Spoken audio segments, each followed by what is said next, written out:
El profesor que me humilló tuvo un triste final en mis propias manos. Las cosas no hicieron más que empeorar. Cada noche que llegaba mi turno, era como si el aire estuviera cargado de electricidad. Odiaba mi vida. No había hecho nada con ella. Lo único bueno era el suelo del hospital psiquiátrico. Bueno, eso y poder robarles las pertenencias a los pacientes. A veces hasta dinero. Nadie nunca notaba eso. Siempre hablaba con psicólogos, psiquiatras y enfermeras. Los diálogos eran siempre los mismos, siempre bajo la temática freudiana de que los problemas de adulto son una extensión de los primeros 5 años de vida, que eso es el factor determinante y siempre vendrá de mamá o papá, bla, bla, bla, bla. Odiaba eso. Mis problemas venían de un maldito profesor de primaria.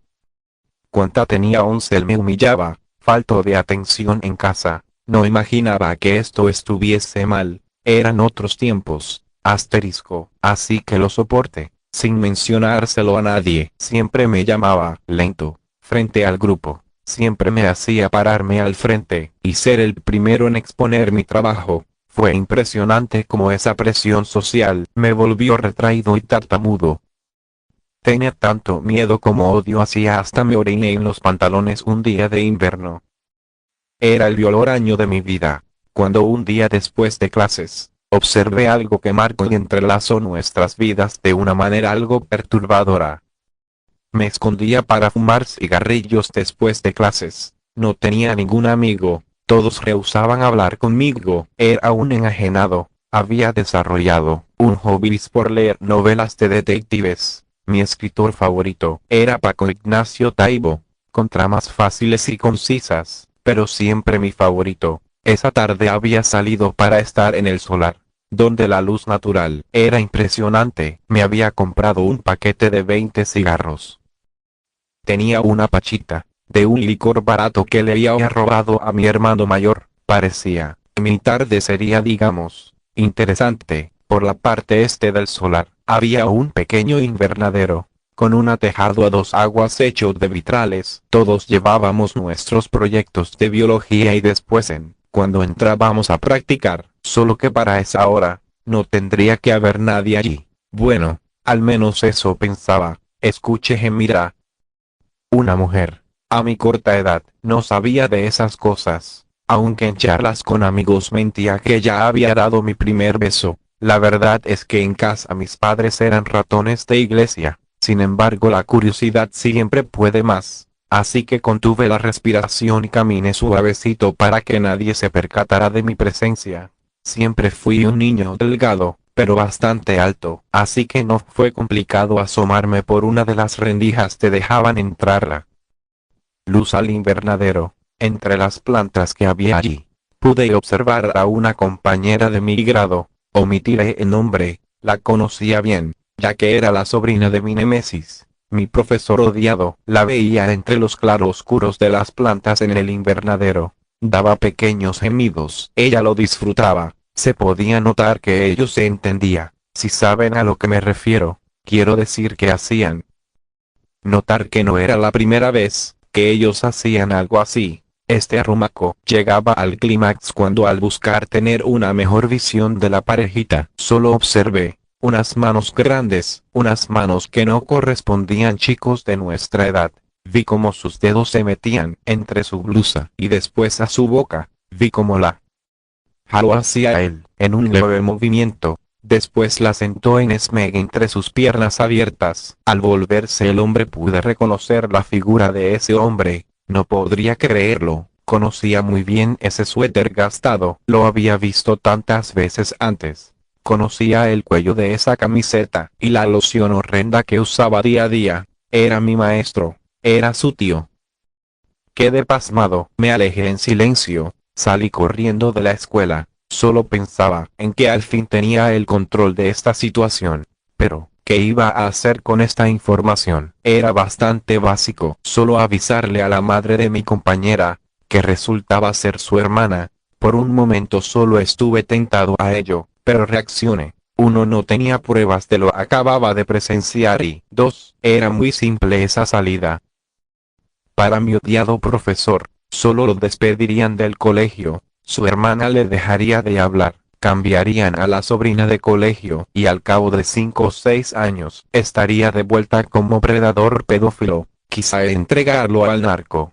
Ellos podían vengarse haciéndole lo mismo que hacían niñas, pero no sé, dudé, decidí otra cosa, algo más maquiavélico, retorcido, pero bastante audaz. A los 18 años comencé en este trabajo, primero como conserje y después como guardia de seguridad. Nunca quise hacer carrera en otro sitio. Gozaba de buena salud y de tiempo libre entre mis turnos para escribir. Ese siempre fue mi pasatiempo favorito. Bueno, además de que me daba la pasta necesaria para que al momento de retirarme pudiera irme a una isla en el Caribe. Era soltero, no tenía más intereses que poder leer el mayor número de novelas de terror y thrillers. No tenía familia. Mis padres habían muerto bastantes años atrás. Además era hijo único. Mi vida a simple vista sería burda e monótona. Y sabes, en verdad que lo sería si no tuviera lo otro. Asterisco, me refiero al secreto que alimentaba mi vida ahora. Ya no era tartamudo cuando menos, pero sí bastante retraído. Sinceramente creo que la etapa que viví en la escuela primaria marcó determinantemente mis relaciones personales, por eso nunca me arrepentí de lo ocurrido. Hace años dejé que profesor se divirtiera durante un ciclo escolar completo con su sobrina, que en 2010 sería de unos 4 a 6 meses, pero sigilosamente me dediqué a volverle un infierno a mi compañera, terminando en una muerte ocasionada por ella misma. No estoy orgulloso de esto, como la mayoría podría llegar a pensar. Sin embargo, esto formaba parte de mi plan, así que debía hacerse. Un día robé unas bragas de su locker, cuando estaba descuida en clase de gimnasia. Lo pasé por todos mis compañeros hombres, mientras les decía, ella es una sucia, me la chup $%. A mí a otros 2 más, mis 2 mejores amigos y yo éramos los patanes de la clase, así que no tardaría en correrse el rumor, como algo facto. Bastaría con este pequeño incidente, para que todos en la clase la humillaran. Ella, como era de esperarse, fue enajenada, fue hecha a un lado y al término del ciclo, perdería la vida. El profesor, mi instigador, solía hacer un viaje, para celebrar la conclusión del curso. Esto lo realizaba en una casa que era de sus familiares. De hecho, era su madre y la abuela de mi compañera, algo enfermo y retorcido. Todo había transcurrido como lo había planeado. Mi compañera estaba deprimida y el profesor la consolaba. Tú sabes a lo que me refiero. La verdad solo saciaba sus bajas pasiones.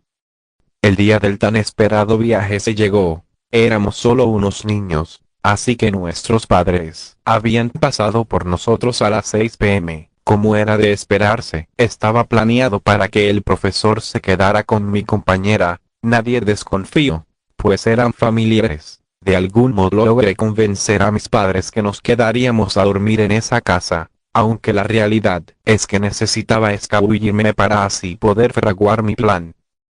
Todo resultó sencillo. De hecho, esperar a que oscureciera, que todos mis compañeros se fueran, escaparme de la visión de todos, aprovechando el tumulto de los autos de los padres de familia, salir por la puerta de atrás, ocultarme en unos árboles frutales, ya entrada la noche, buscar la forma de descubrirlos en el acto, aprovecharme de la confusión, abalanzarme hacia mi profesor y con una navaja, bueno, terminar con ambos. Lo sé, era enfermo, pero así lo planeé. No hay mayor explicación. Es extraño cómo, cuando creas un plan en tu mente resulta al pie de la letra. Siento que muy pocas veces las cosas salen como quieres. Ahora de adulto me doy cuenta de que el universo conspiraría la mayoría de las veces hacia otro sitio, no a nuestros propios intereses. Cuando la noche cayó me oculté en el recibidor de la finca. Cambié un poco el plan. Con un jarrón dejé inconsciente a mi profesor. Me dirigí a la habitación contigua donde estaba la niña, que sería el objetivo de la frustración y tensión que su tío me había hecho sentir. Fue rápido pero sádico. Solo paso asterisco, barra diagonal inversa. Me oculté, salí de la propiedad. Había guardado algo de dinero, para tomar el autobús que me llevaría a Guadalajara. Mi noche fue intensa, pero sencilla. No flaqueé, no lo conté, guardé silencio. Lloré cuando los adultos quisieron preguntarme algo referente. Al fin yo era solo un espectador más. Nadie nunca sospechó. Cuando la policía llegó al lugar, arrestaron al profesor. Después de miles de apelaciones y años de asterisco, ires y venires asterisco, decidieron ponerlo en una habitación del Hospital Psiquiátrico de San Juan de Dios en Guadalajara, Jalisco. Ya había cumplido la mayoría de edad, así que fui a pedir trabajo. Donde se encontraba, debía terminar de cerciorarme que, si bien había puesto al tipo allí, nunca saliera. Esto era el mayor plan de venganza de la historia. Durante mi época en el hospital, busqué su pabellón, me documenté acerca de los medicamentos que debía darle, para que no fuese a despertar jamás de su trance. En enciclopedias de psicopatologías, encontré cuáles eran los alucinógenos, antidepresivos y anfetaminas que requería. Los conseguí con contactos del mismo hospital. Cuando las enfermeras en curso no se daban cuenta, se los administraba bajo su lengua. La verdad siempre dudé si él en verdad sabía quién era yo. Nunca me importó, porque yo sí sabía quién era él. Él había arruinado mi vida, así que esto nos ponía a mano, ojo por ojo. Asterisco, él solo soportó 2 años más. Su situación no mejoraba, nadie lo quería tratar ya. Estaba frito. Su alma había dejado de luchar, era como un espagueti escurrido, nadie lo visitaba. Así que una noche se colgó con un cinturón, que le había robado a un guardia en un descuido. Al fin pude lograr mi consigna, mi meta estaba hecha, al fin mi némesis había terminado. ¿Qué haría yo? ¿Qué haría ahora con vida? Ya no tenía una razón para seguir aquí, quizá debía hacer lo mismo que mi instigar, ¿o no? Dejo como antecedente esta carta, para que se conozca mi descenso a la locura. Señor Don el guardia del turno nocturno. Asterisco, estado catatónico. El paciente estaba sentado al borde de una callejuela tomando mate con 2 amigos cuando a los lejos observó farolas de policía. Se trataba de una patrulla que en la caja de la camioneta llevaba adolescentes. Sin duda habían cometido faltas administrativas en la calle. La realidad es que esto era algo muy común cuando jóvenes, quizá lo viviste, que portar música alta en mis parlantes del auto, tomar cerveza en vía pública o orinar en las calles, te llevaban a la comisaría, pero solo pagabas una multa no mayor a los 100 pesos y listo. La patrulla en la caja llevaba a una camioneta de reparto pequeña similar a una Kangoo de Renault. Uno de los compañeros le dice que no es la tuya. Al voltear solo dije que no. Tenía muletas. Por un accidente que había ocurrido en una moto el fin de semana pasado. Mi hermana estaba celosa, porque cortejaba a su amiga. Lo sabía con poemas y prosa, algo similar a los recitados en el libro del psicoanalista que había estado leyendo el verano pasado. Lo que sí es importante mencionar que ninguna de estas personas era conocida por mí, era como si viviera una vida que no era la mía. Ahora caigo a criterio que cada sueño es una muerte, doctor. Cada que te vas al astral, la asterisco, látice asterisco, se conecta. Esto te lleva por medio de un sigilo a otra realidad auténtica para mi otro yo. Esto es excepcional, como distintos planos te conectan en la unidad de todas las oportunidades.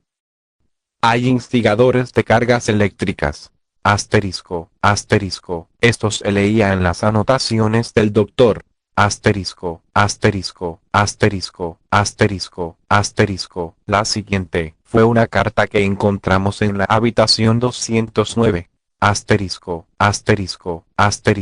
Soy el doctor Ávila. Trabajo para el Hospital General de San Juan de Dios en Guadalajara, Jalisco, agosto de 2025. Al parecer el paciente 209 sufría de un estado psicótico perpetuo derivado de un evento que ocurrió en su pasado. Evento en donde tanto una compañera de su grupo así como su profesor, el cual era un pederasta, tema que no trataremos aquí, porque no tiene mayor relevancia mayor que, perdería en la vida. Todas las investigaciones que realizó pericial y los agentes apuntan a que el hombre avergonzado por tener una relación con una menor la mató, quitándose la vida tiempo después, en una casa que era de unos familiares en un fraccionamiento del lago del Chapala. Los federales irrumpieron en el domicilio 2 días después. Los cuerpos se encontraban en avanzada descomposición. Guardo nota del caso. A veces la realidad supera a la ficción. Doctor en Psicología. O. Ávila. Cierre de expediente. Caso clínico 209. Agosto 2025.